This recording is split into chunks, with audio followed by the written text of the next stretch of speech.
Assalamu alaikum warahmatullahi wabarakatuh. Welcome to Just Some Brothers podcast, where we discuss issues relating to the Muslim Ummah and the wider society in general.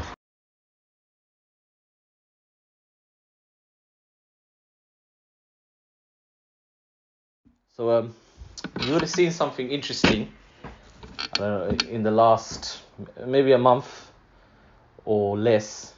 If you looked at Saudi, they held a concert. I think it was by Pitbull, not a very good rapper, but I can name a few others that at least are decent. But anyway, this guy. Didn't Nicki Minaj also attend one? No, she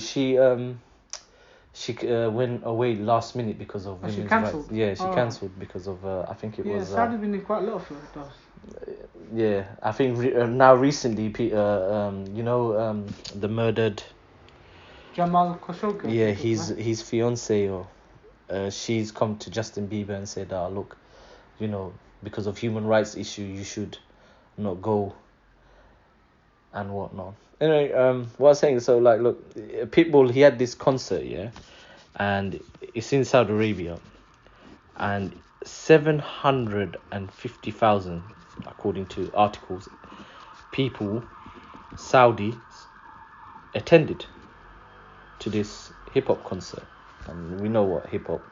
We're not talking about political hip hop. We're talking about mainstream hip hop. You're gonna have, swearing, drugs, women, everything that's supposedly makes us happy. And just after that, there was a Halloween in it. There was Halloween, and then there was, I think that one shop had the license or one shop had the right to sell Halloween stuff, and apparently it was really, really successful. And obviously we know what Halloween is. Halloween is Shaitan's gift shop, and the ghost and the ghouls coming to the land of Tawheed, man. Yeah, so the point I'm trying to make here is that, look, how did this come about? How did this culture that's not anything to do with the Arabs, it's not anything to do with Muslims, suddenly there's a huge a want for it, if you know what I mean. There's a want for this. I remember growing up, you hear hip hop music and people in Saudi and all that, they like it and all of that, but not to this extent. This is just maybe it's the time of internet. Maybe the internet and people are seeing all of this and they've got a liking to it. Because if you look at Saudi Arabia, it's not like, especially I'd assume the Saudi family and people of that ilk, they ain't gonna, they've got a lot of time on their hand. It's not like they have to go out working. It's not like they have to, work a lot. They have to earn bread. They kind of got all of that side covered. Could it be boredom? I mean, it might be, but I always get the impression that there's just an infatuation, almost this. I mean, I know I see this in Bangladesh here, where they think an image has been painted in their minds about the life in the West and about everything Western, and it must be good. I mean, the one we always get in Bangladesh is, the streets are made of bloody gold. You get me? Yeah, and the trees, the money's grown on trees. Monies are grown on trees, and everyone's rich, and everyone's happy, and they're suffering. Now, obviously, there's an element of poverty in Bangladesh, but in Saudi, there's an element of... I wouldn't say there's an element, mate. Actually, more than an element. Huge. Actually, you're right. There's a huge aspect to that. But in Saudi, there's an element of the society is highly restricted. People feel that there is no way. You can't have fun. You can't smile. You got to behave. And so we've witnessed this when we've been to Umrah or Hajj, or when people have come here. So then suddenly along comes mass murderer, MBS, the clown, and the Joker brings his bag of tricks with him. He's going to open up the cinemas. Was he educated in the West? Not that I know of. I don't even think he's got an education period. So this is a guy who allegedly his nickname is the Bullet, the father of the Bullet, because he threatened a judge once, saying that, basically I'll kill you, and he sent him a gun or something, or a bullet in an envelope, like a Hollywood movie. He's young. Do you see? He's younger than us. He's young, and like when you're young, that's how you are, isn't it? You're quite wild, and you can see a lot of the policies he's making and whatnot. It's almost like, it's almost like either he got educated in the West, or he obviously visited there and he said, I want that. Yeah. I want that. I don't want to be coming to New York. I don't want to be coming to London. I don't want to be coming here to be free to do this stuff. I want to do it in my own homeland. Yeah, no, there was one interview where he basically talked about saying that he wanted Saudi Arabia to go back to what it was before. And it was hard to work out what he's talking about, because he was trying to present it as, I want them to go back to this liberal Western model, which the Saudis have never been, ever. That region just hasn't been like that. The other problem, or the other issue that you're going to see with this type of stuff is, if it's taken in the way people seem to be taking it in at the moment, it's just going to infiltrate our people with the Western ideas, Western concepts about all sorts, and you will see, not maybe now, but in 10 years, in 20 years, stuff that you would have never thought you'd see. I mean, a good example is Bollywood. Bollywood 20 years ago, the films were cheesy. I've got 5 sisters, so I was forced to watch some of these films, right? We will have to see them. So, my sisters are older than me, so I didn't get much of a say with one TV in the house. But the films you saw, as cheesy as they may have been, they had what we would regard as very conservative values about marriage, about the idea of women being a sense of honor, about the fact that, they wouldn't allow relationships outside of marriage. And then came along Hollywood with all of its Western corruption. Hollywood companies, cinema companies that came into Bollywood, and effectively, because of the power that they had in terms of just the wealth, the sheer number, the money they had, they took over. And now if you look at Bollywood, it promotes everything under the sun. It's literally Hollywood in Hindi, in India. It's funny you say that. Yeah, there was it's like a long article. I can't remember who was it done by. It's called Cultural Invasion, and it talks about how right now Western, you could just say it's America really, but Western countries will use media, and this could be anything actually. It could be movies, it could be TV shows, it could be music, it could be sports. You can see sports doing it a lot right now anyway, and they use these avenues to push their values on another society. And like you said with India, India's a good example, because India, what it was 20-30 years ago and what it is now is like day and night difference. And I'll give you some thingy, because there's something about India to this actually. India before, if you asked anyone, what do you think of India before, they'll tell you, it's really colourful, everyone's like dancing, happy, nice people, Taj Mahal, all of that, You go to the street now and say, what do you know about India? They'll say they just rape people. That's all they do. Articles after articles. You type in India, India news or something, you'll find a rape case. And I mean everything. There was a point, that I read an article, it's so disgusting, You got guys going into hospitals, raping patients in hospital. You got them raping kids in hospital. You got guys who can't find women, so they're raping dogs to death. There was an article, and I think India Times or something, where they said basically these guys, 3 guys, they just raped a dog to death. That's the extent it's gone to from what it was. And if you look at what I'm trying to say, if you look at Western statistics back when Hollywood, we go back 30 years, the rape statistics and stuff were massive in America.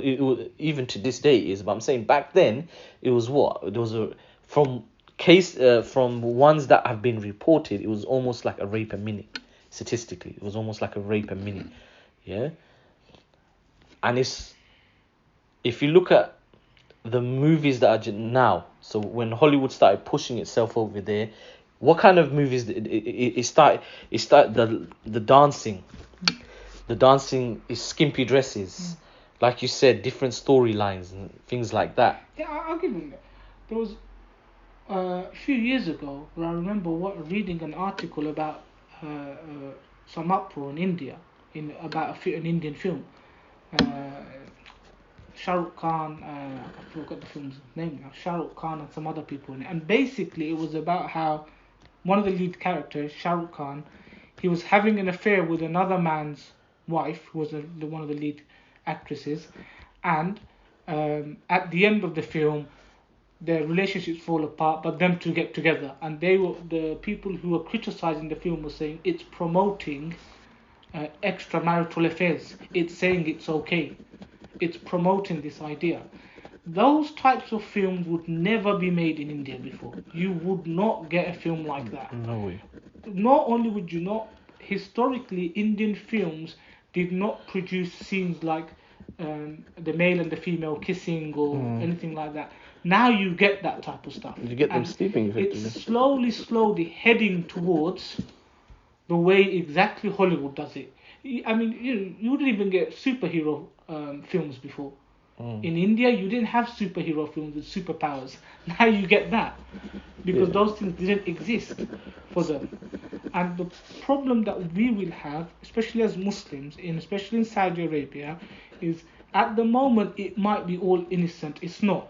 But let's just, for the sake of argument, say it is. These people are coming and dancing or whatever.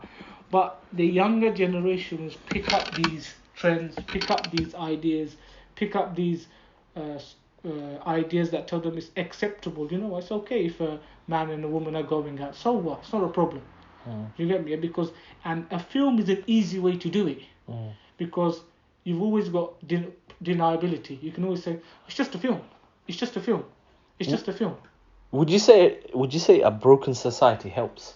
So I'll tell you what I mean by this. Yeah, again, we're going back to India. We're not trying to attack Indians or nothing here. It's just the best case to look at. So what I mean is when I say broken society, yeah, I mean look. So what we said about what's going into the ideas and concepts that are going into India through these movies, yeah. Whatever they may be. And then in Indian society, obviously, corruption is huge. Yeah, corruption is huge, and the class system is also another huge issue in India. Now, top this off, yeah, you've got now ideas or sexualization and all of that. You've got the internet, yeah. Although porn is illegal, it's widely. It's there. It's completely. The Indian comedians are openly saying things like, one of the jokes from an Indian comedian was that, my parents' hero is Gandhi, but mine is Johnny Sins, who's a male porn, whatever he is. I wouldn't call him an actor, probably a whore, but Anyway, yeah. So look at the extent there. When if you go to Instagram, what Western women are doing, going topless in bikinis, all of that, OnlyFans and all of that. The Indian women are doing this and all of that. Now you got all of this. Now where I'm going with broken societies. Now you got that. So when you're a Brahmin or the highest in thinking, then you got right at the bottom. Yeah, who are like, they're almost not human. What's a Brahmin youth, yeah? Why can't he look at that, Dalit girl and say, I can do what I want with her? Yeah, but that happens, and that's not just between castes. I mean, that happens between religions. So what you have is the Hindus who are now effectively in power because of the BJP party, and they feel like, well, we're in control. We can now enforce our views on how we want this country to be run. We don't have to cede ground to these minorities. What I'm saying is here that look, because you got this broken society, because you got society like this here, and you got these ideas going into these people. Now you got to remember, India, its people. It's not most of them are educated or something. It's not like all of them get free education or something. Vast majority of the population is not educated. And they get most of their education through films. We know this. We know India, they make tons and tons of movies, and a lot of their ideas, concepts, political message, whatever it is, was always done through films. Now you got these ideas going into these people, Can you not see? Can you not link? I'm not saying this is the only thing that creates it, but those ideas going into these type of people, and then you got an epidemic of rape and whatnot going on. There is a link here. It's not the only thing. I'm not saying that's the only thing that caused it. No way. But it's a very, very big player in the problem. Of course. I mean, look, we know for a fact that films, social media, art, all of those types of literature, all of that affects people. People, especially films nowadays, because people like watching films and it's the visual thing. It affects how people behave. It affects what people want. It makes certain things acceptable. People kind of shrug their shoulders towards. You get people in those types of countries, whether it's India or somewhere else, and they're watching these films and they're thinking, actually, it's not a problem. I don't see any problem with this type of idea. Who can I take it out on? It feeds into other biases they will have as well. They might not be getting it from the industry, but which are already prevalent in that society. So, it's all right for me to have an extramarital affair. You know what? I don't have it with my own people. There might be some repercussions because, the Brahmins are quite strong. Yeah, why would not with the Dalit? What they're going to do about it? Nothing. So you've got that feeding into an already broken system, the already broken ideas, and it's just exacerbating the situation. And if the political condition fits your realities where you are in power, that helps too. And the biggest problem that we are going to have, and this goes back to Saudi Arabia, is we could be heading there very, very quickly. Well, I mean, can you imagine? I went Hajj, I think 20 years ago now, Never for the life of me would I have thought that Saudi would allow concerts in my lifetime. Zero chance. If someone said to me, let's put a bet on it, if betting was halal, I'd be like, man, I've won this one, you lost. Well, you'd be surprised, man. How many things would you have thought? Would you have thought 20 years ago there'll be a discussion of, people coming out and saying that that they're not a boy or a girl, they're non-binary and all that. I want to go back to your point, the point you said, we need to be very careful. It is going to come. My thing is a lot of it has come. And the easiest way to look at it is let's look at the neighbours of India. The neighbours of India, Pakistan and Bangladesh. Rape is huge in it's not huge, but it's gone really high in Bangladesh it has. And in Pakistan, and they take Bollywood wholesale as well. Well, Bangladesh is basically another state of India. The 51st state, isn't it? As we say. I remember going to Bangladesh when I've been recently as well, to be honest. Everywhere you're going to see advertisements for products advertised by Bollywood actors and actresses, like Fair and Lovely. I remember seeing that. Yeah, that's another thing they pushed. Is I was reading an article by Fatima Sharif, I think. She did an article on the invasion of Hollywood into Bollywood, and where she discussed this issue of fair-skinned, and she was saying that look, it came to a point where beauty was looked through the Western lens, so you had to be fair-skinned, and the first company was Fair and Lovely in the 1970s to come about. My mum's quite an elderly person, so for her, someone who's beautiful is fair, has to be fair, and she, now we like slim women, but for her, she actually had to had some weight. It couldn't be slim. If she was slim, that was seen as ugly.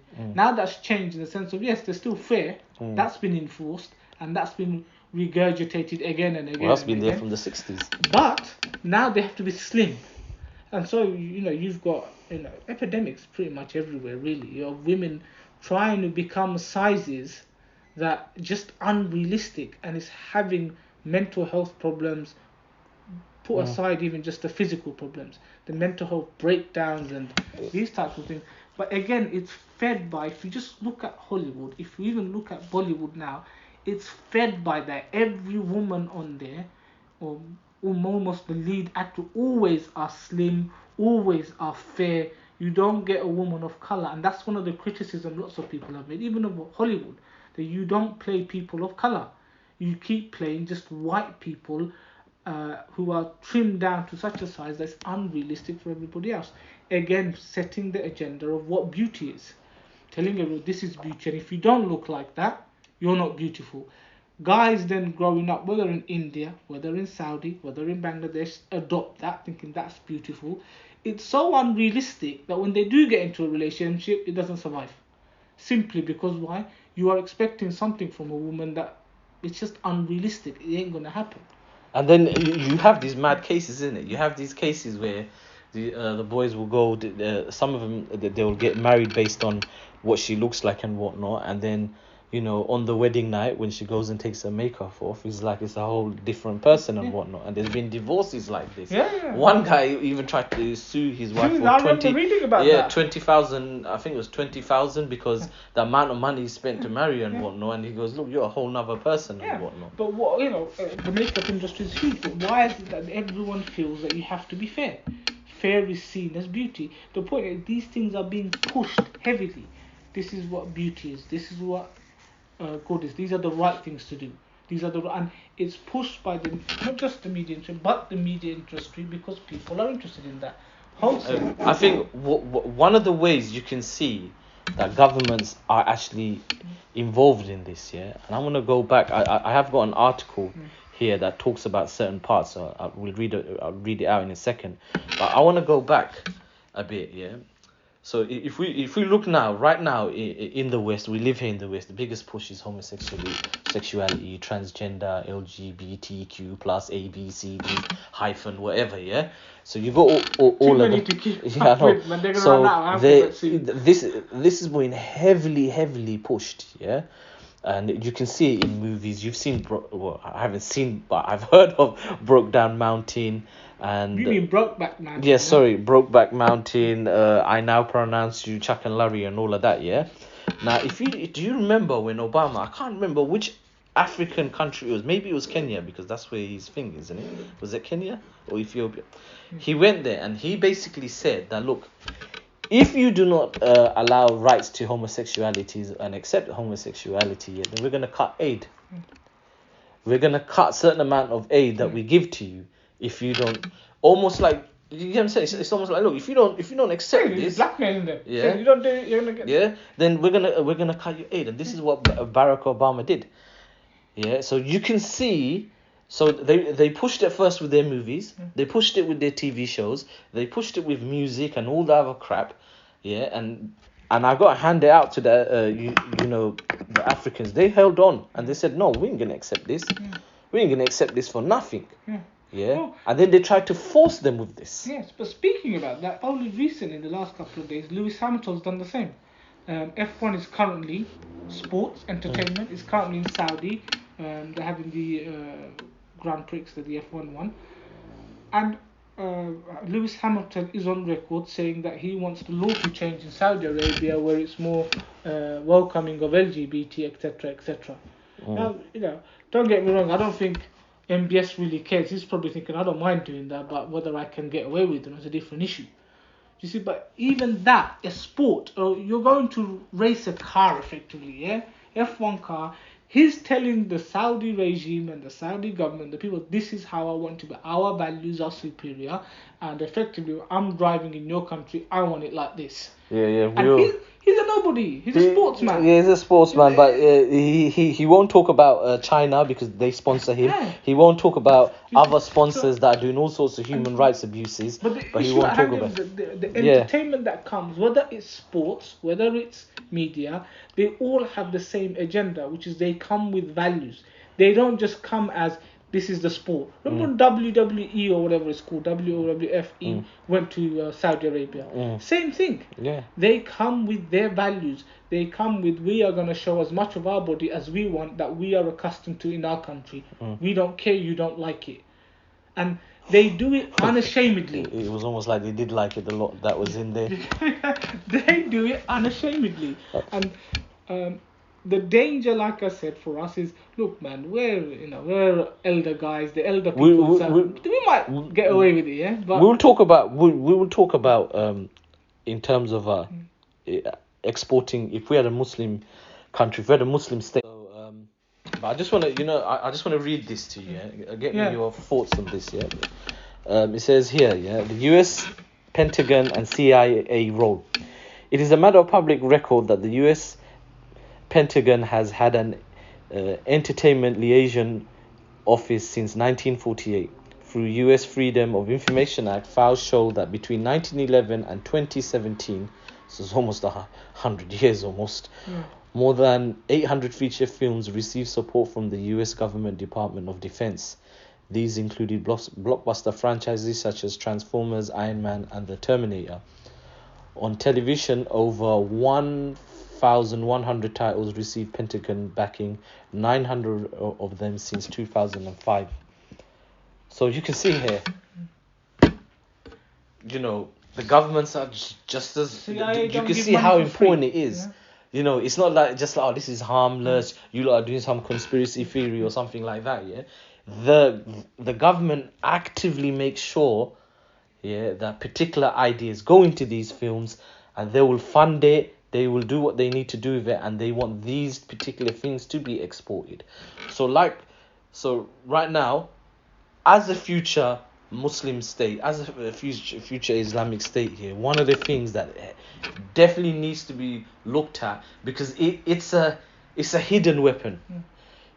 It's a hidden weapon, because physical weapon is different. When an army is coming to you, when someone's buying rockets or wherever, you could see that. But this is a hidden weapon. It's just entertainment. Look, what's wrong with you lot? You lot have some downtime. You get me? And they'll quote something from hadith of drum played or whatever, I say, look, you are allowed entertainment, man. You get me, All right, we'll cover the women and whatnot or whatever, We'll get rid of them totally, But we have some downtime, and then they will throw these ideas in a particular way, make a controversial one, and then when the public's like, oh, why are you trying to take them away or something here? You're weakening the government, and you're changing society's values. It doesn't happen in a day, but it happens over a long period of time. Like I said, India is a good example. It happens over a period of time where they will happily, and it's all in their interest to do that, because it allows them to have power and influence in those countries. And the problem that we have is, like, one of the films they're talking about in this particular article that you read out is Iron Man. Where does Iron Man go? He goes to Afghanistan to rescue these people, and he's presented, oh, here's the American rescuer who's come to help you out and save you from these tyrants. Whereas what we know is that actually it's the Americans that went around killing thousands of Afghanis in that country, and it was the Taliban that put up resistance against them. The point is, the narratives are being changed. It's almost like it's just acceptable. But if you try and point that out, people, it's just a film. It's not. It's just a film. It's setting ideas. It's setting the groundwork. Yeah, and definitely. The way we need to look at it is not see the film as an individual thing, but see it as a jigsaw in a bigger whole, in a bigger puzzle. It's one part. Tell me, just round up what your thoughts are on this. We're going to say this, cultural and political invasion through entertainment. How would you round that up? Well, first thing is we need to be careful of what we're actually showing our own children. It's good and well talking about everybody else, but people like watching films, and we need to be careful what we're showing our children. We need to expose that to our children, that actually this is the reality, this is what's happening. These films that they're making now, younger kids may not get it, but come on, even I've met older brothers that some don't seem to get it, older sisters that some don't seem to get it. So there's that element of it. There's the element of it is that in a future Islamic state, these things actually do need to be blocked. I understand. I don't agree with what China does, but I understand why China might want to block some of these things in its country. It makes perfect sense, actually, to do that, because it's going against what it's trying to do, and that's only natural. The problem we have in our countries is our governments are allowing this in wholesale. They're allowing it in. They're allowing the people to digest it. And what they're showing them is that, look, we're giving you all this entertainment, and it's being used to distract them from what the governments are actually doing on the other more controversial stuff. So here's WWE, here's Justin Bieber, here's this rapper. Go and listen to them, go and watch them, but don't worry about what's happening in Yemen. Let the bombing continue. Don't say anything. Yeah. Okay, continue. Look, see, I'm giving you more freedoms and letting you women drive, etc., etc. And it's, in the process, it's actually damaging our people. Yeah, and I think, just I'm not going to repeat what you said, just to add on it. I think another thing that needs to be done is that we as Muslims, we need to keep an eye on the news. You need to keep an eye on, what type of films are coming out, what type of music your kids are listening to, what type of events are going into the Muslim world and things like that, and not just look at it as, it's just a movie. It's just this is a big chess game. It's a big chess game, especially now with China rising, especially now with the Arab world being almost not looked at, if you know what I mean. And Russia's coming about. Europe's having its little problems with, especially with Brexit happening and Poland saying all sorts of things. There's all this massive thing going along here, geopolitics and all sorts going on, that we as Muslims, we need to keep an eye on. We need to keep our eye on the ball, and we need to be very, very. But that's the strange thing, isn't it? One of the criticisms I always have of us is we can watch entertainment for hours. Can't keep up with the news for 10 minutes. That's the thing, and I think it's done deliberately. The thing that especially entertainment does here, it softens the mind in some senses, because it doesn't allow you, it doesn't get the mind prepared to deal with or to receive. Well, it's meant to heavy relax you, isn't it? Information. So you always want to just be chilled, and I don't have to work my brain. Yeah, that's the whole purpose of it. And so, but the way to break out of that is, as you're saying, look, listen to the news more often. Listen to us. Why don't listen to us? Listen to us. Listen to us, we'll man. Give it We're just some brothers, man. Just listen to us. But, and anyway, I'm gonna cut it here.